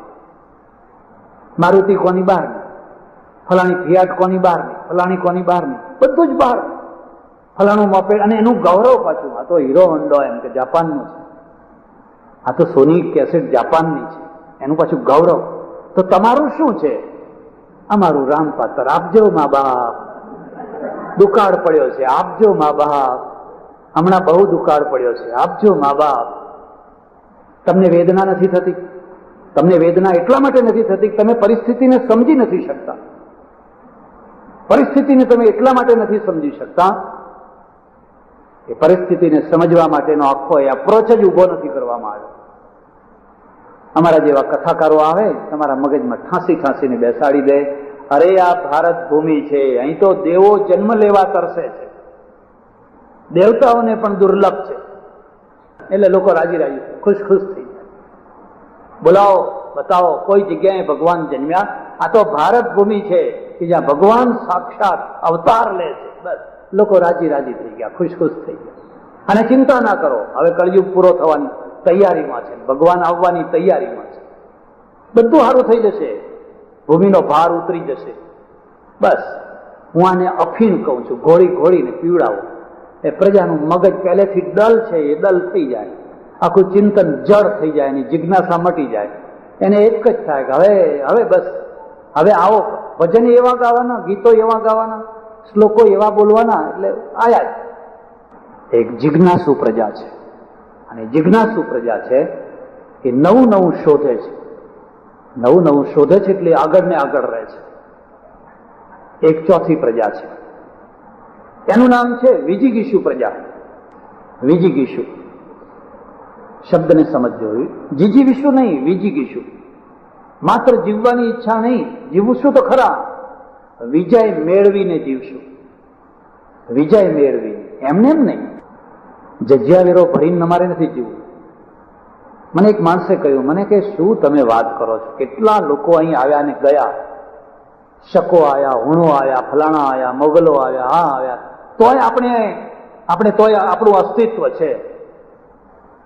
કયા જેવી તેવી વાત છે? મેં કહ્યું ના, આટલા ડીડીટીના છંટકાવ પછી પણ મચ્છરો જીવે છે, કીડીઓ જીવે છે. જો જીવવાનો અર્થ જ જો તમે ગૌરવ સમજતા હોવ તો બતાવો કેટલું ડીડીટી છંટકાયું, છતાં મકોડા જીવે છે, કીડીઓ જીવે છે, મચ્છરો જીવે છે. તમે જીવો છો એટલું જ પર્યાપ્ત નથી, પણ કેવી રીતે જીવો છો? બસ કીડિયા નગરા ઉપર એકનું બૂટ પડ્યું, 200 કીડીઓ છૂંદાઈ ગઈ, પતી. કોઈ ફરિયાદ કરી, કોઈ પેપરવાળાએ નોંધ લીધી, કીડીઓ 200 કીડીઓ મરી ગઈ. તમે કોઈના પગ નીચે છૂંદાઈને જીવ્યા, દબાઈને જીવ્યા, આજે દબાઈને જીવો છો. કોઈની એડી નીચે અને છતાંય તમે કહો છો કે અમે જીવીએ છીએ. જો જીવવું જ હોય તો જાઓ સિંહ પાસેથી જુઓ, વાઘ પાસેથી શીખો. અરે બીજું કઈ નહીં તો મધમાખી પાસેથી જીવવાની કળા શીખો. મધમાખી જીવે છે કોઈની દયાથી નહીં, મરતા મરતા જે બચી એટલી ખરી. કીડીઓનું તો એવું જ છે ને, પગ નીચે છૂંદાતી છૂંદાતી જે બચી એ ખરી, ફરી પાછું આપણે કીડિયાનગર ઊભું કરી દઈશું. એમ નહીં, મધમાખીની પાસેથી શીખો. એમાં આખો મધપૂડો છે, એમાં મધ છે, કોઈની તાકાત નહીં કે આંગળી અડાડી શકે. એક મધમાખીની જો છેડતી કરી હોય તો દોડીને તરત મધપૂડામાં જઈને વાયરલેસ કરી દે અને આખો મધપૂડો ઉપડે. ઉપડે કે ના ઉપડે? હવે પેલાને સંતાડો, ક્યાં સંતાડશો? છેડતી કરનારને સંતાડો. એ પાણીમાં જશે તો ઉપર પાણીમાં ફર્યા કરશે. એટલે મધપૂડાને કોઈ અડતું નથી. કોઈ દયાના ખાતર એ જીવતા નથી. એની પાસે ડંખ છે, એની પાસે મધ છે. દુનિયાના ઉત્તમમાં ઉત્તમ પદાર્થ મધ છે, પણ એની પાસે ડંખ પણ છે. તમારી પાસે મધ હોય ને ડંખ ના હોય તો બસ આવું જ થયું છે ને. મધ તો તમે ઘણું ભેગું કર્યું, પણ ડંખ નતો એટલે લોકો નીચોઈ ગયા. નીચોવો જ નીચોવો, બીજી વાત નહીં. બોરડી ખંખેરે એમ ખંખેરો જ ખંખેરો. એની પાસે ડંખ છે. એ વગર જોતો કોઈને ડંખ મારતી નથી, પણ તમે જો એની છેડતી કરો તો એ પછી છોડતી નથી. પ્રજા જીવી એટલું જ પર્યાપ્ત નથી. એ કયા ધોરણે જીવી, કેવી રીતે જીવી એનું મહત્વ છે. તમે કેટલા કરોડ હતા એનું મહત્વ નથી, પણ તમે કેવા હતા એનું મહત્વ છે. એટલે એક વિજિગીષુ પ્રજા છે. અને વિજિગીષુ પ્રજા છે ને, એનું છોકરું આવડું હોય ત્યારથી જ એના મગજમાં હોય હું વિજયી થઈશ, મારે વિજય મેળવો. વિજય એટલે જીવનના જેટલા ક્ષેત્રો છે, કોઈ વિજ્ઞાનના ક્ષેત્રમાં, કોઈ સમાજના ક્ષેત્રમાં, કોઈ ધર્મના ક્ષેત્રમાં, કોઈ યુદ્ધના ક્ષેત્રમાં, કોઈ રાષ્ટ્રના ક્ષેત્રમાં, કોઈ પર્વતના શિખર ઉપર ચડવાના ક્ષેત્રમાં, કોઈ સમુદ્રમાં ડૂબકી લગાવવાના ક્ષેત્રમાં. પણ મારે આ દિશામાં વિજયી થવું છે. મને એક માણસે કહ્યું, મને કે આ એવરેસ્ટ ઉપર લોકો ચડ્યા, શું એના બાપનું દાટ્યું તો કઈ ત્યાં? શું મળ્યું? મેં કહ્યું ત્યાં તો ઓક્સિજન એ પૂરતો નથી. ત્યારે એ જ હું કહું છું ને કે ઉપર ચડીને મળ્યું શું? કહો હવે આ પ્રજા કઈ થશે? આ વિજિગીષુ પ્રજા ના થાય. એક બીજા માણસે મને કહ્યું કે આ ચંદ્ર સુધી બધા પહોંચ્યા ને અંતે તો માટું જ લાયા ને. હવે મટોડું તો અહીં બધું જોઈએ એટલું પડ્યું હતું. માટું લેવા માટે ત્યાં ગયા. આટલી અક્કલ કોઈનામાં નહીં કે માટી તો જોઈએ એટલી અહીંયા પડી છે. આ પ્રજા વિજિગીષુ ના થઈ શકે. વિજિગીષુ પ્રજા એ થઈ શકે જેને ચંદ્ર સર કરવો છે, મંગળ સર કરવો છે, એવરેસ્ટ સર કરવો છે, અંટાર્કટિકા સર કરવો છે. એના મગજમાં એક ઈચ્છા, મરીશ ખાટલામાં પડીને નહીં મરવું. જાત જાતની બધી ઇન્જેક્શનો આપ્યા હોય ને દચકા લેતા હોય ને પછી હું મરું. અરે મરીશ તો અંટાર્કટિકામાં મરીશ, કોઈ યુદ્ધના મેદાનમાં મરીશ, કોઈ પ્રયોગશાળામાં મરીશ. પણ ના ભાઈ, એવું ના હો. છોકરો જો એવું વિચારતો, મારા પાસે એક છોકરો લઈ આવે, એક બેન મને કે બાપજી ગમે એમ કરો ને આને સમજાવો ને તમે. મેં કહ્યું શું સમજાવવાનું છે? કે એ લશ્કરમાં દાખલ થવા જાય છે. મેં કહ્યું બને નહીં, ગુજરાતી લશ્કરમાં દાખલ થવા જાય એ ગિનિસ બુકમાં લખવા જેવી વસ્તુ છે. પણ કે એ તો કોઈના રવાડે ચડી ગયો છે અને મારે તો ખેતીએ છે ને બધુંય છે અને છતાંય કહે છે મારે લશ્કરમાં દાખલ થવું છે. બાપજી મારે 3 છોકરા, એક મુંબઈ રહે છે, બીજો અમદાવાદ રહે છે ને આના ઉપર આધાર ને એ લશ્કરમાં જાય ને લશ્કરમાં તો કમોતે મરવાનું. મારે એ ધંધા નથી કરવા. આ જજ્યા વેરો ભરનારી પ્રજા થશે. આવી પ્રજા જ જજ્યા વેરો ભરતી હોય છે. આવી પ્રજા જ ટેક્સેબલ પ્રજા થતી હોય છે. તો પછી પંજાબના લોકો જ લશ્કરમાં દાખલ થાય, મરાઠાઓ જ દાખલ થાય, જાટો જ દાખલ થાય, ગુરખા જ દાખલ થાય. તમે કરશો શું? અમે ટેક્સ ભરશું, બીજું શું કરશું? એ રાજ કરશે ને અમે ટેક્સ ભરશું. આ વિજિગીષુ પ્રજા નથી. વિજિગીષુ પ્રજા છે એને એક ધૂમ સવાર હોય. શિવાજીનું જીવન ચરિત્ર વાંચજો. એક સામાન્ય સિપાહીનો દીકરો અને બહુ નાની ઉંમરમાં એને મૂકી દીધેલા કિલ્લા વિજય કરેલા. પહેલો કિલ્લો વિજય કર્યો, આવાવર પડેલો એમને છોડી દીધેલો. એ ગામડા જે 4, 5, 6, 8 પેલા તોફાની છોકરાઓ હોય એ બધા ભેગા થઈને ત્યાં કિલ્લામાં રહેવા લાગ્યા. કોઈ દાડો આબરૂદાર માણસોએ અને ડાયા માણસોએ ક્રાંતિ નથી કરી છે? આબરૂદાર માણસનું તો શું હોય? ખાધું પીધું રાજ કર્યું. પ્રેમ, સાહસ, શૌર્ય, આ બધું ગાંડા માણસો કરતા હોય છે અને ગાંડા માણસનો ઇતિહાસ લખાતો હોય છે. ડાયા માણસનો તો બસ નિશાળમાંથી નિસરી જવું પાંસરું ઘેર, સીધી લીટીએ ઘેર જવું, ઘેરથી દુકાનેથી ઘેર, ગાયના શુકન લેવા, આમ થોડુંક આમ પૂંછડે હાથ લગાવો, પતી ગઈ, વાત પૂરી થઈ. ઇતિહાસ ના રચે. ઇતિહાસ તો ગાંડા માણસો રચે. અને ગાંડા માણસો છે કાં તો ફના થાય ને કાં તો ઇતિહાસ રચે. આ 8-10 છોકરાઓ ત્યાં રહેતા અને એમાં એની બાજુમાં એક કિલ્લો, ત્યાં એક મુસ્લિમ સરદારને સોંપેલો નવાબે. એ કિલ્લો પડાવી લીધો. રાત્રે પહોંચીને આખો કિલ્લો પડાવી લીધો. પેલાને કાઢી મૂક્યો. 2 કિલ્લા થયા. અને એક નિયમ છે કે જ્યારે તમે સાહસ કરો, હિંમત કરો ને, તો કુદરત તમને મદદ કરે. આ કિલ્લામાં રિપેર કરવાનું કામ ચાલુ કર્યું. આપણે જરા ગાબડા પુરાવી દઈએ, થીગડ થાગડ કરી દઈએ, એના માટે જે ખોદકામ કર્યું કે નીચેથી આ ખજાનો નીકળ્યો. કોઈ જમાનામાં કોઈ રાજા મહારાજા રહેતા હશે ને એમાં સોનામોરો દાટેલી એટલે સોનામોરો નીકળ્યો. બસ જેમ વેપારી છે એ વેપારના સ્વપ્ન જુએ, એમાં સેનાપતિ છે એ લશ્કરના સ્વપ્ન જુએ. એને વેપાર નથી કરવાનો. આટલી સોનામોરોમાં આટલું લશ્કર રખાય ને આટલા લશ્કરથી આટલા કિલ્લા જીતાય, એ એના મગજમાં પ્લાન છે. હું તમને ખાસ ભલામણ કરું છું, શિવાજીનું જીવન ચરિત્ર જરૂર વાંચો. મેં મારા ઇતિહાસમાં થોડીક વાતો લખી છે, ભારતીય યુદ્ધોનો ઇતિહાસ, એમાં થોડીક વાતો લખી છે, વધારે તો લખી ન શકાય. શું એણે કઈ શૌર્ય અને સાહસ અને કુશળતા અને જે ચાણક્ય નીતિ વાપરી છે, ગજબ. એના પરિણામે આખી મોગલ સલ્તનતને હંફાવી દીધી. શૂન્યમાંથી એક સિપાહીનો દીકરો, બીજાપુરના નવાબના એક સામાન્ય સરદારનો દીકરો આખી સલ્તનતને 6 રજવાડાઓ સાથે યુદ્ધો કરે એક સાથે. અને આગળ જતા એના મરાઠાઓ ઠેઠ કટક સુધી, ઠેઠ દિલ્હી સુધી એના ઘોડાની ટાપ વાગે. મૂળમાં એક માણસ, ઠીંગણો માણસ, બહુ મોટો નહીં, કદાવર નહીં, ઠીંગણો માણસ, પણ એની અંદર કઈ વિજિગીષા, જબરજસ્ત વિજિગીષા. જયારે અફઝલ ખાન એને આવ્યો પકડવા માટે, અફઝલ ખાનને 63 બેગમો હતી. 63, 1 લાખનું લશ્કર લઈને નીકળ્યો પકડવા માટે. એ 63 મારી નાખી. એનો ટેકરો હજુ છે એના ગામમાં.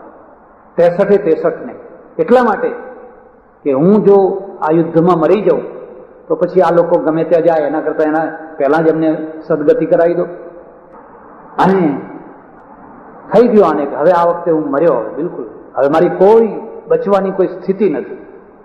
ત્યારે 1 લાખના લશ્કરમાં 50,000 તો મરાઠાઓ હતા, માવડા હતા. પણ અફઝલ ખાનના લશ્કરમાં 50,000 તો હિન્દુઓ હતા.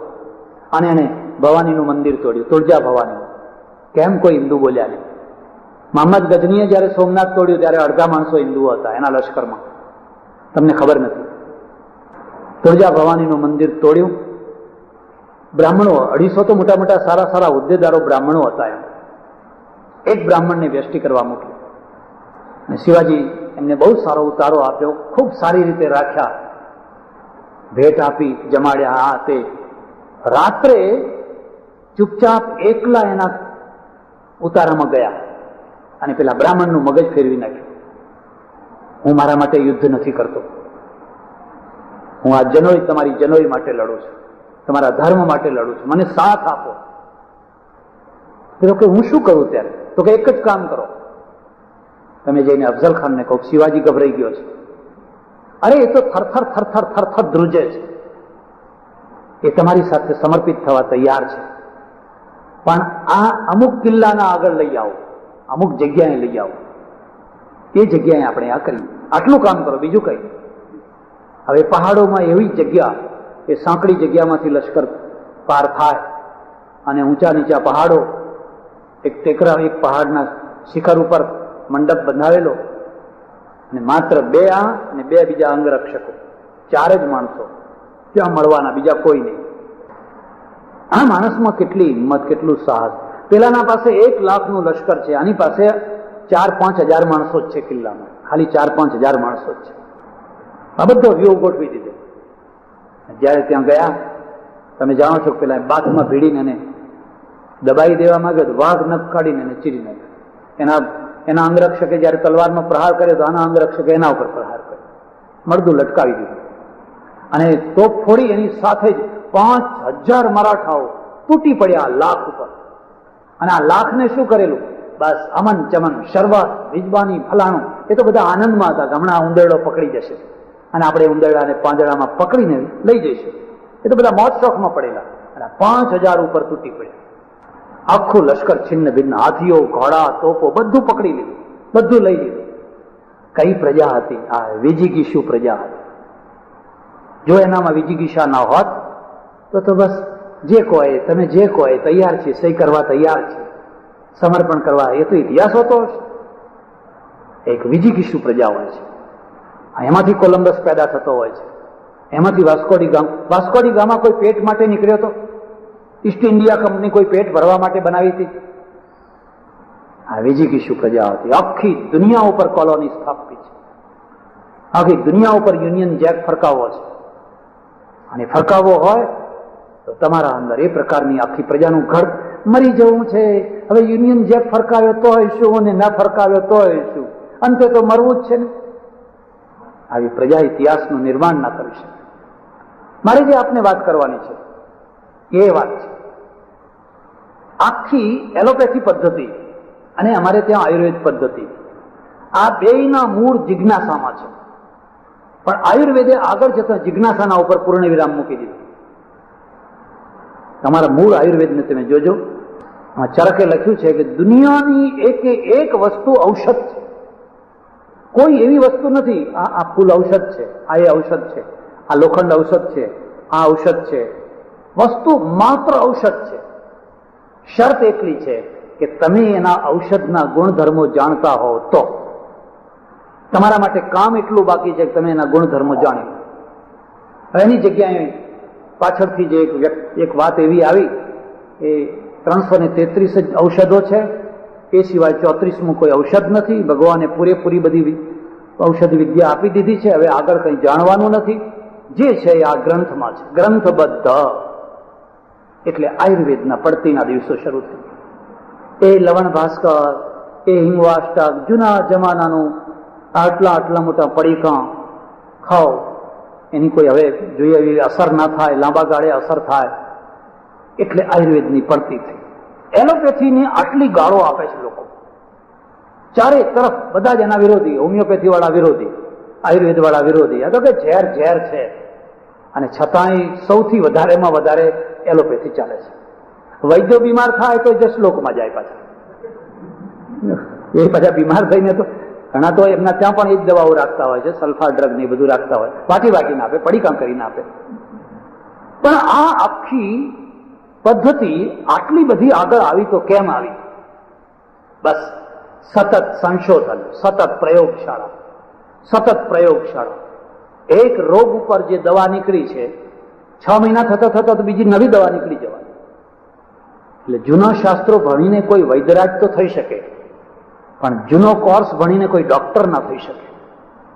ડોક્ટરને જો સારા ડોક્ટર થવું હોય તો એને નવામાં નવા મેગેઝિન વાંચવા જ પડે, એને નવામાં નવું લિટરેચર જાણવું જ જોઈએ. કારણ કે નવું સંશોધન થયા કરે છે. અમને પહેલા ખબર જ નથી કે આ બ્લડ છે, બ્લડના ગ્રુપ છે, એમાં કાઉન્ટ્સ છે, કાઉન્ટ્સ ડાઉન થાય છે, આ બધી કઈ ખબર જ નથી. લોકો મરી જાય કોઈ માણસ, હવે ખરેખર એના કાઉન્ટ્સ ડાઉન થઈ ગયા હોય અને પછી માણસ મરી જાય તો કે સાજો નેતા એ મૂઠ મારી હતી એમ કે. અને દરેક ગામમાં એક મૂઠ મારનારો પહેલા રહેતો હતો, એક વારનારો રહેતો. અહીંયા અત્યારે હશે ખરા એવા 1-2 તો હજુ ચાલે છે, હજુ ધંધો પડી નથી ભાગ્યો કઈ.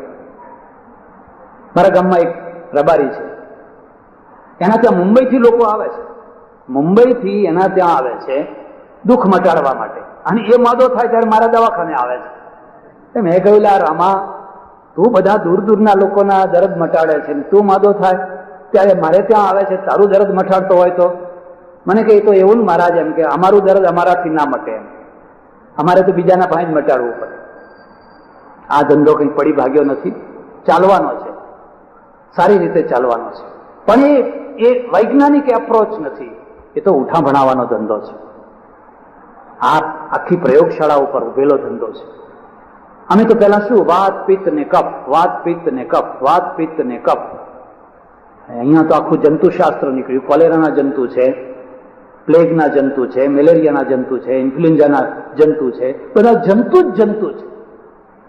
અને આ જંતુ છે એ કોઈ પ્રતિભાના દ્વારા શોધેલી વસ્તુ નથી, પ્રયોગશાળાના દ્વારા શોધેલી વસ્તુ છે.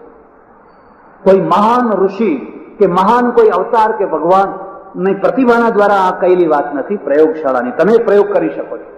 લાવો તમને પ્રયોગ કરીને બતાવીએ. પ્રતિભા અને પ્રયોગશાળા બેયના જ્ઞાન, એમાં પ્રયોગશાળા જીતવાની છે, પ્રતિભા બદલવાની છે. પ્રતિભા એક અનુમાન છે.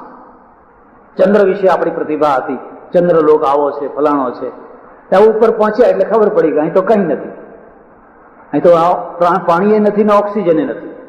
બેયને પેરેલલ તમે દોડાવશો તો કોનો વિજય થશે, પ્રતિભાનો કે પ્રયોગશાળાનો? એલોપેથી છે એ પ્રયોગશાળા ઉપર ચાલે છે, પેલા પ્રતિભા ઉપર ચાલે છે અને પ્રતિભાના ઉપર ચાલે છે. એટલે ઘણી વાર પ્રતિભાનું કંઈ ખરાબ નથી કહેતો, ઘણી વાર નિદાન સાચું થઈ શકે. પણ પેલા તો કહે છે તારું બ્લડ ટેસ્ટ કરાવ, યુરિન ટેસ્ટ કરાવ, સ્ટૂલ ટેસ્ટ કરાવ, કાર્ડિયોગ્રામ લે, ફલાણું લે, ફલાણું લે, ફલાણું લે, એ પછી નિદાન થાય. અમેરિકામાં તો એવી પદ્ધતિ છે કે કોઈ ડોક્ટર કદી પણ કોઈ પણ નિદાન માટે સાહસ ન કરી શકે. લાખો ડોલરનો એના ઉપર શું થઈ જાય. એટલે એની પાસે બધા ટેસ્ટ રિપોર્ટ આવે અને ટેસ્ટ રિપોર્ટ છે એ ખોટા હોય તો પેલાના ઉપર લાખો ડોલરનો શું થઈ જાય. કાયદા એવા છે. અને ત્યાં ટેસ્ટ એવી રીતે થાય છે. હું કેલિફોર્નિયા હતો ને એક સજ્જન મને કે મારી પ્રયોગશાળા છે, મારી ઈચ્છા છે કે તમારા બ્લડનો હું ટેસ્ટ કરું. મેં કહું કરો. ત્યારે એક ટીપું થોડું કાઢીને લઈ ગયા. મેં કહું શું શું કરશો? મને કંઈ શું શુંનો પ્રશ્ન જ નથી. આ એક જ ટીપું અમે એમાં મૂકશું પ્રયોગશાળામાં, એકની સાથે 24 ટેસ્ટો બહાર આવી જશે. 24. એમાં સુગર કેટલી છે, હિમોગ્લોબિન કેટલું છે, ફલાણું કેટલું છે, ફલાણું કેટલું છે, ફલાણું કેટલું છે, 24 અને એક્ઝેક્ટ આવી જશે. આ પ્રયોગશાળા છે. તમે એનો ઇનકાર કરી શકશો? અને ઇનકાર કરશો તો તમારી સ્થિતિ શું થશે? એટલે તો અહીંના લોકો વિલાયત જાય છે, અમેરિકા જાય છે દર્દ માટે. તમે આની ઉપેક્ષા નહીં કરી શકો. તમારે આ પ્રકારની પ્રયોગશાળા અહીંયા વસાવવી પડશે અને એના દ્વારા નિદાન કરવું પડશે. આપણે એમ સમજીએ કે આ બધું નકામું છે, જરૂરી નથી, ફલાણું છે, ફલાણું છે. હા, એ વાત જુદી છે કે ગુજરાત માટે મને એક વસ્તુ નકામી લાગે છે અને એનું નામ છે એક્સરે. ગુજરાતમાં મોટા ભાગે એક્સરેની જરૂર નથી, કારણ કે અમે ધર્મગુરુએ લોકોના શરીર એવા બનાવ્યા છે કે આમ ડગલું ઊંચું કરે એટલે એક્સરે બધો તૈયાર જ હોય છે. તમારે જે કંઈ જોઈતું હોય, જો હાડકાં, પાંસળા, ફલાણું ફલાણું ફલાણું બધું ચોખ્ખું કમ્પ્લેટ દેખાય છે. આ ના ખવાય, આ ના ખવાય, આ ના ખવાય, આ ના ખવાય, આ ના ખવાય. બસ તાર ખાશે શું? આજે વધારે પડતા નકાર ઉભા કર્યા ને એનું પરિણામ આવ્યું. આ શું ખાશે? ના ખવાય, ના ખવાય, લાંચ ખાશે. એટલે આખી દુનિયામાં સૌથી વધારેમાં વધારે લાંચ આપણો માણસ ખાય છે, કારણ કે એને ખાવાનું તો બીજું કઈ, બટાકા ના ખવાય, રીંગણા ના ખવાય, ડુંગળી ના ખવાય, લસણ ના ખવાય, આ બધી વનસ્પતિઓ છે એ ના ખવાય. ત્યારે હવે એને બિચારાને ખાવું શું? તો એના હાથમાં એક વસ્તુ આવી ગઈ કે આપણે લાંચ ખવાય, કારણ કે શાસ્ત્રમાં એવું લખ્યું નથી કે આ ખાવાથી ફલાણું નરક મળે. એટલે લોકોના હાડકે હાડકું નથી, દૂધ મળતું નથી, ઘી મળતું નથી, છાશ મળતી. ગરીબ માણસોને માંડ ડુંગળી મળતી હોય, લસણ મળતું હોય, અમે પાછળ પડી ગયા. ડુંગળી ના ખાશો, લસણ ના ખાશો, એટલે હવે એ ગયું. એટલે હવે એક્સરે તૈયાર થઈ ગયો, જોઈ લો એક્સરે. એક તમાચો માર્યો હોય તો 3 ગોથા ખાઈને પડે. અને ભારત ભૂમિ, હા ભારત ભૂમિ, પેલો મર્દ જેવો ઉભો હોય, પંજાબી જેવો માણસ ઉભો હોય તો તમને એના સામે આમ જોતા વિચાર આવે. તો તમે એક પ્રજાનું ઘડતર કર્યું, હાડપિંજર ઉભા કર્યા છે બધા. બસ જીવીશું, જીવો ને મરો, જીવી જાણો, બસ ગમે તે રીતે જીવી જાણો, નહીં વિજીગીશું પ્રજા. એટલે સજ્જનો, આજે જયારે તમારો આ સમારોહ થઈ રહ્યો છે, તમે સૌ ડોક્ટરો છો, તમારું બહુ મોટું જમા પાસું છે અને બહુ મોટું ઉધાર પાસું છે, પણ એ મારે ચર્ચા નથી કરવી. અમારે ત્યાં તો એમ કહ્યું છે કે એક વિષ્ણુ જન્મ આપે છે અને બીજો વિષ્ણુ ડોક્ટર છે જે જીવાડે છે. ભિષગ અસૌ હરિરેવ તનુભૃતામ. ભિષગને હરિ માન્યો છે, કારણ કે માણસ માદો થાય એટલે ડોક્ટર એને જીવાડી આપે. તમારી પાસે બહુ મોટું જમા પાસું છે. અને એ બીજું મારે બીજી ચર્ચા નથી કરવી, પણ મારે તમને આટલી જ ચર્ચા કરવી છે. મારા દેશની પ્રજાને જિજ્ઞાસુ બનાવો, વિજિગીષુ બનાવો, એને નમાલી ના થાવ. એવો સત્સંગ નથી કરવો કે જેથી તમે મુમૂર્ષુ પ્રજા થઈ જાઓ. મરવું છે, મરવાની વાતો લઈને મગજમાં બેસી જાઓ. એમ ખાલી જીવી ખાવા માટે જીવવું છે એવું નથી કરવું. ભલે થોડા માણસો હોય, પણ વિજયની સાથે જીવવું છે, ગૌરવની સાથે જીવવું છે. એ સંકલ્પ ભારતના એક માણસમાં હોય અને એ સંકલ્પને આપ સૌ સિદ્ધ કરી બતાવો, પહોંચાડો, એ મારી અપેક્ષા છે. અહીંયા આવ્યો અને આનંદ થયો. હું પરમેશ્વરને અને સમાજમાં ક્રાંતિ જગાડનારી જુદા જુદા વિષયો ઉપર 200 ઉપરની કેસેટો છે, જેવી કે ઉપનિષદો ઉપર 22, તુલસી રામાયણ ઉપર 14, શ્રી કૃષ્ણ ચરિત્ર ઉપર 11, ગીતા ઉપર 30, સંત ચરિત્ર ઉપર 19 તથા જુદા જુદા વિષયો ઉપર 100 કરતાં વધારે કેસેટો છે. આપ સૌ વધુમાં વધુ આ કેસેટો સાંભળો તથા સંભળાવો, જેથી ધર્મ, સમાજ તથા રાષ્ટ્રની ઉન્નતિ માટે ક્રાંતિકારી વૈચારિક ભૂમિકા તૈયાર થાય.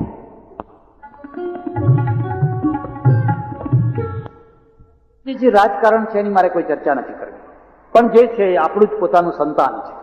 એ આપણા જ હાથે ઉત્પન્ન થયેલું બાળક છે, એને આપણે જ સુધારવાનું. પણ જે કંઈ છે એ છે. એ બધી પરિસ્થિતિની અંદર વડગામમાં ભગવાન રણછોડરાયનું મંદિર, રણછોડરાયનું ટ્રસ્ટ, લોકોમાં એક ધાર્મિક વૃત્તિ, અને ધાર્મિક વૃત્તિના પરિપાક રૂપે અહીંયા આ ધર્મશાળા અને બીજા સંકુલો ઊભા થયા. અને એના દ્વારા હિન્દુ પ્રજા એક ગૌરવની લાગણી અનુભવ કરી શકે કે અમે પણ સારા મંદિર બાંધી શકીએ છીએ, સારી ધર્મશાળા કરી શકીએ છીએ, સારી વ્યવસ્થા કરી શકીએ છીએ. એ બધું જોઈને જાણીને આનંદ. મારે તો ભગવાનને એટલી જ પ્રાર્થના કરવી છે કે ગામ સુખી થાય, સંપીને રહે, હળીમળીને રહે, કોઈ કોમવાદ ના કરે, કોઈ ભેદભાવ ના કરે, કોઈ ઊંચ નીચના ભેદ ના કરે, અને એક થઈને ગામ રહે અને ફળે ફૂલે અને વિકસે. જે ઉદ્ઘાટન થયું એમાં આ ચાંદીની કાતરના દ્વારા થયું, અને નિયમ એવો હોય છે કે જે ઉદ્ઘાટક હોય એને આ કાતર આપી દેવામાં આવે. એટલે ઉદ્ઘાટકો તો ગજવામાં મૂકીને ચાલતા થાય, અને હું એ ગજવામાં મૂકીને ચાલતો થઉં તો હા જે હોય તે તો ચાલી શકું. પણ હવે મારે મોટો પ્રશ્ન કે આ લઈ જઈને પાછું કાપવું શું આનાથી. એટલે મારી ઈચ્છા આ કાતરને લઈ જવાની નથી. મારી ઈચ્છા છે કે આ કાતર અહીંની અહીં રહે, અને એ રીતે અહીં અહીં રહે કે આ સંસ્થાને કંઈ મદદરૂપ કોઈ થઈ શકે, કોઈ દાતા, કોઈ દાનવીર પુરુષ કંઈક બોલે અને વધુમાં વધુ બોલે અને વધુમાં વધુ બોલી અને આ ગૌરવનો લાભ લે. ઉછામણી જોવી હોય તો જૈનોની જોજો. પૈસો જો જોવો હોય ને, પૈસો જો ધાર્મિક ક્ષેત્રમાં વાપરવાનો હોય તો જૈનોની ભાવના જોજો. તમે મરી માટે એકબીજા માટે કમાયેલું તે દિવસે ધન્ય બનાવી દે. તો ઈચ્છા છે કે આ કાતર છે, એ કાતરના માટે કોઈ બે શબ્દો બોલે, અને જે બોલે તે છેલ્લી ઉછાણી બોલે એને આપી દેવામાં આવશે. વચ્ચે એક બીજી વાત કહી દઉં, હું તો બહુ સામાન્ય સાધુ છું, બહુ સામાન્ય. કોઈ સંપ્રદાય નહીં, કોઈ ગાદી નહીં, કોઈ શિષ્યો નહીં, કોઈ જમીન જાગીર નહીં, અને કોઈ ફંડ ફાળો નહીં કરવાનો. અને તે છતાં પણ અહીંના સંકુલમાં આટલું સારું કામ થઈ રહ્યું છે. મારી સંસ્થા તરફથી 11,000 રૂપિયા આ સંસ્થાને આપવાની જાહેરાત કરી. અને હવે તમને અપીલ કરું છું, બોલો આ કાતરની જેની ઈચ્છા હોય. બહુ લાંબો ટાઈમ 5001 નામ બોલો. પચાણભાઈ કરશનભાઈ પટેલ, તાલુકા પંચાયતના પ્રમુખ, તાલુકા પંચાયતના પ્રમુખ પચાણભાઈ કરશનભાઈ પટેલ 5001. હા બોલો. 11,001 મેનેજિંગ ટ્રસ્ટી ધનજીભાઈ તરફથી. 12,001 મોતીજી લુંબાજી સોની, મોતીજી લુંબાજી સોની 12,001. 15,001 15,001 ભેમજીભાઈ ધોળિયા. ભીમજીભાઈ ધોળિયા 15,001 ભીમજીભાઈ ધોળિયા. 16,000 મોતીભાઈ લુંબાભાઈ સોની 16,001 મોતીભાઈ લુંબાભાઈ સોની 16,001. તમે આપો નહીં તો વાંધો નહીં, તાલીઓ તો પાડો. જે દાતાનું નામ બોલાય ત્યારે તમારા આ તરફથી તાલીઓ તો પડવી જોઈએ. 21,000 21,001 ભીમજીભાઈ તરફથી 21,001 ભીમજીભાઈ. 25,001 મોતીભાઈ લુંબાભાઈ સોની 25,001 25,001 મોતીભાઈ લુંબાભાઈ સોની 25,001 25,001 31,000 બોલો. 31,001 ભીમજીભાઈ 31,001 31,001 ભીમજીભાઈ. 35,001 મોતીભાઈ લીંબાભાઈ સોની 35,000 35,001 મોતીભાઈ લુંબાભાઈ સોની.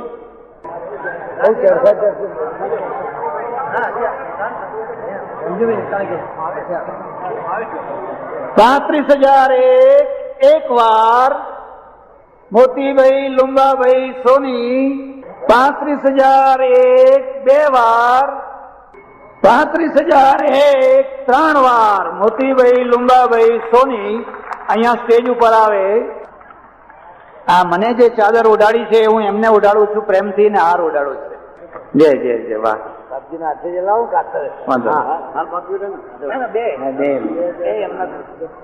હું તો એમની છે ને, આ તો નિમિત્ત છે, આ તો ખાલી બાનું.